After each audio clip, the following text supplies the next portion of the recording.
Members will be deeply concerned with the planned job losses at Alexander Dennis in Larbert.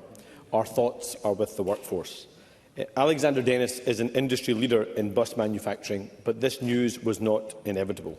It is another result of SNP failure. Under the SNP, the Scottish Government is procuring more buses from China than they are from Scotland. Greater Manchester Mayor Andy Burnham has bought almost 4 times as many buses from Alexander Dennis than the SNP government. That's shameful. So can I ask the First Minister, why do the SNP always put foreign businesses and manufacturers before Scotland's workers? First Minister.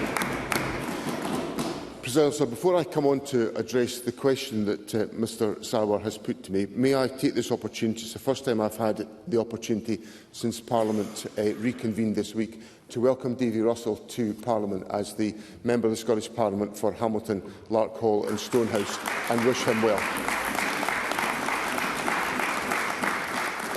On the important question that Mr Sarwar puts to me about Alexander Dennis, I am deeply concerned about the situation, and this issue has been occupying a great deal of the focus and the attention of the Deputy First Minister and I, and United Kingdom Government Ministers, since we became aware of the situation over the last few weeks, and then ultimately to the decision that was announced yesterday.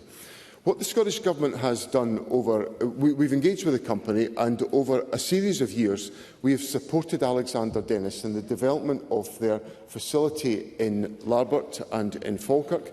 We have assisted them in research and development activity, and indeed since 2020 Alexander Dennis has secured more zero-emission buses orders than any other single manufacturer through the Scottish Zero Emission Bus Challenge Fund and its predecessor, the Scottish Ultra-Low Emission Bus Scheme.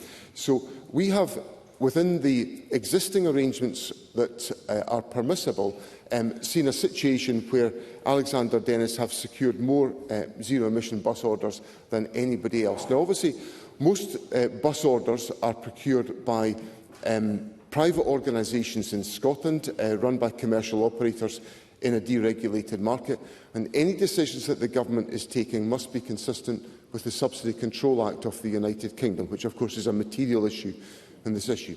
Having said all of that, I want to make it clear to the workforce at Alexander Dennis and to Parliament today that the Government is engaging very, very closely and firmly to see what we can do to help the situation and to avoid any of the negative implications that the announcement yesterday suggests might be the case. Anas Sarwar. That's a rather weak response from the First Minister, because if Greater Manchester Mayor Andy Burnham can find a way within the existing legislation to procure more buses in Scotland, why can't the SNP government? It is another example of weak leadership from John Swinney, because when Scotland needs buses, they buy from China. When Scotland needs steel for bridges, they buy from China. When we need ferries, they buy from Poland and Turkey, because all they want to do is manufacture grievance, and all they offer is waste and incompetence. They have the powers and they have the money, but as always, they want to blame someone else. Weak, failing leadership from John Swinney. And even his own MSPs are now openly rebelling against him, with senior figures saying he has 2 weeks. They groan in private, let them groan in public now, with senior figures saying he has 2 weeks to come up with a new idea to save his job. But, Presiding Officer, if he hasn't come up with a good idea to improve Scotland in 18 years, what chance has he got of coming up with something now? First Minister.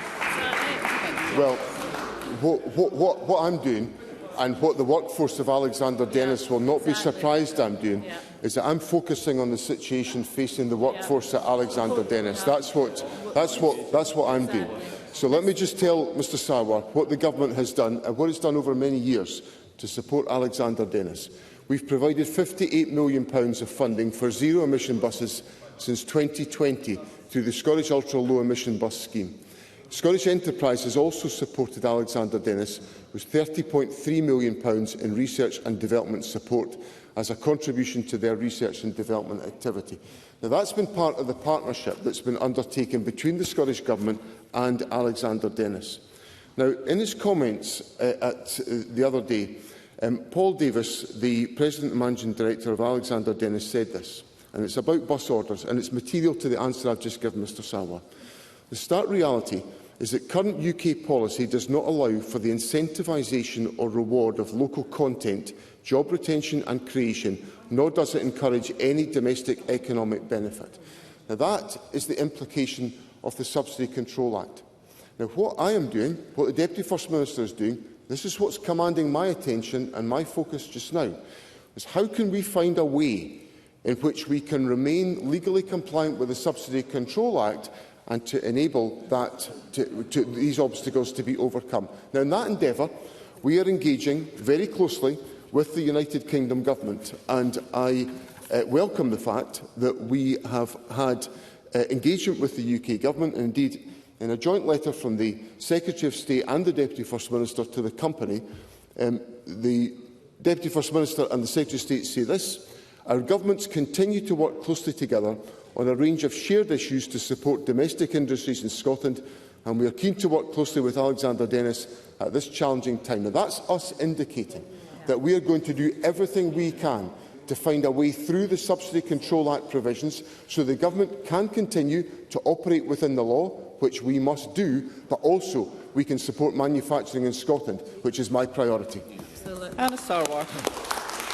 If John Swinney can't figure out a way to order buses in Scotland, I suggest he picks up the phone to Andy Burnham and see how he managed to do it almost five times as many bus orders from Manchester.